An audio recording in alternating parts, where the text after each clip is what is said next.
So I just told you a story about your parents, kids. Kids, it's your turn. Children of Adam, listen up. قَدْ أَنزَلْنَا عَلَيْكُمْ لِبَاسًا. We have revealed, we have sent down clothes for you. You're covering my daughter, my sister, my mother. You know, you're covering my brother. This is something Allah sent down, like He sends water from the sky. He sent the Quran from the sky. He said, I sent clothes from the sky for you. قَدْ أَنزَلْنَا عَلَيْكُمْ لِبَاسًا يُوَارِي سَوْآتِكُمَا. It'll cover your shame. It'll cover you. I've sent it so you don't expose yourself, so you don't wear indecent clothing. You know how many times our conversation on campus becomes, are jeans haram?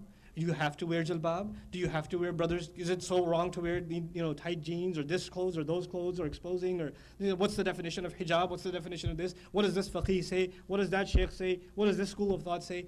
Leave all of that aside for a moment. Let Allah talk. Let Allah tell you, children of Adam, I sent you clothes so you can cover your shame. Just the love in these words. The love, the concern in these words. Forget the fatwas. Leave the fatwas aside. Just Allah is talking to you and me. With such, and even the way the kalam begins. It doesn't say, Ya ayyuhan nas, Ya bani Adam. Children of Adam. That problem, shaitan wanted them to remove their clothes. Guess what? He wants you to remove your clothes. And shaitan will come to you from every direction, remember? Where will he not come from? Above, and Allah says clothes came from above. Clothes came from أنزلنا عليكم لباسا يواري سوآتكم وريشا. And I've given you clothes to cover your shame, and I've given to you as rish. Rish literally means feathers. Rish, they say, you put them as decoration on your arrows. Okay? قبل الرمي يراش السهم, the Arab says. Before you shoot, the arrow is decorated. To decorate. Allah says, I gave you clothes to look nice. I gave you clothes to look good. It's great, perfectly wonderful for you to have fashion statements. It's wonderful. Once the first agenda is met, what is that? Cover your shame. After that, dress nicely. Allah wants you to look nice. Like if there, inshallah, one day there's going to be like an Islamic fashion company, super halal, and its name's going to be Rish, inspired by what Allah says. Allah sent to you libas, that'll cover your garment, cover your shame. 2 minutes, oh my goodness. Warishan. Walibasu taqwa. And the clothing of taqwa. In other words, there's clothing made of cotton and, this material, and then there's a clothing of our personality, the garment, because garments are protection, right? And the protection of your character, ذَلِكَ خَيْرٌ. That's better. Look, you can dress halal, you can dress appropriately, but still not have an appropriate character or mannerism. You can still be interacting with each other in an inappropriate way. So you not just have to wear the libas that is legitimate, you have to wear the libas of taqwa. That's better. ذَلِكَ خَيْرٌ. ذَلِكَ مِنْ آيَاتِ اللَّهِ لَعَلَّهُمْ يَذَّكَّرُونَ. That is from the miraculous signs of Allah, so that all of them hopefully may put an effort to remember. Listen to this, and I'll end you. There's so much more, but I'll 2 more ayat and I'll end, I promise. Ya bani Adam, children of Adam, لا يفتننكم الشيطان.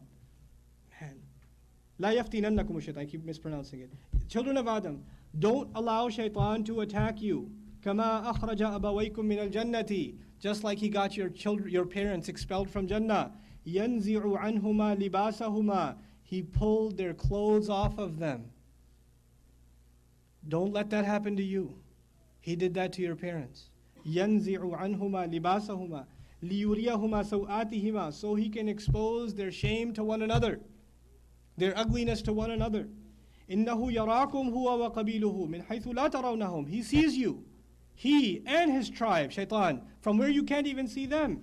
إنا جعلنا الشيطان أولياء للذين لا يؤمنون. We have made the shayateen, the devils, we've made them protective friends and guardians for people who don't believe. If you allow your clothing to become shameless, and that becomes acceptable to you, then you have become friends of shaitan. That's what you've become. And so finally, وَإِذَا فَعَلُوا فَاحِشَةً. Allah says, then whenever they do something shameless, Allah didn't talk about zina right now. Allah just talked about clothing. But Allah is telling us there's a logical conclusion. Once the clothes come off, then the only thing left is now acts of shamelessness. Once your standards of clothing are dropped, then your standards of behavior will drop until fahisha will become normal. It'll just be PG-13. It'll just be a little bit, some suggestive language. some suggestive scenes, parents mildly cautioned. That's what they're told, right? The ratings industry. He says, and I promise I'm ending with this ayah, I won't prolong it, inshallah. Whenever they do something shameless, they say, قَالُوا وَجَدْنَا عَلَيْهَا آبَاءَنَا. We found our ancestors committed to this. This is freedom of expression. This is what our ancestors gave us in the Constitution. That's how we do things. That's how we do weddings in our family. We've been doing weddings like this for generations. Who are you to come and tell us? So they say, we are shameless because that is our tradition. Allah says, what are you talking about? Your tradition began with Adam. What tradition are you talking about? What's wrong with you? What Abba? Your Ab wasn't like this. Your father's father wasn't like this. He crushed this idea of following ancestry because he started with the original ancestry, Adam alayhi salam. Wallahu amarana bihada qul inna Allah la ya'muru bil fahsha. Tell them, Allah, He does not command to shamelessness. The conversation switches from our clothing, a lack of regard for clothing, to a conversation about shamelessness and lewdness.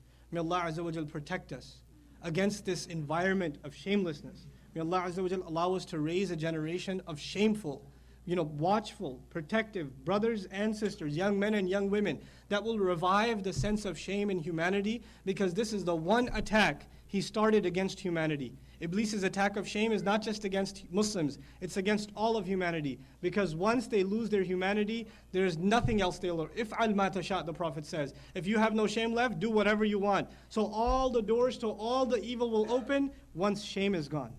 That's what he knows. He knows that. That's why he wants to attack this. May Allah Azza wa Jal make us the preservers of shame and the revivers of shame for all of the world. Barakallahu li wa lakum. Wassalamu alaikum wa rahmatullahi wa barakatuh.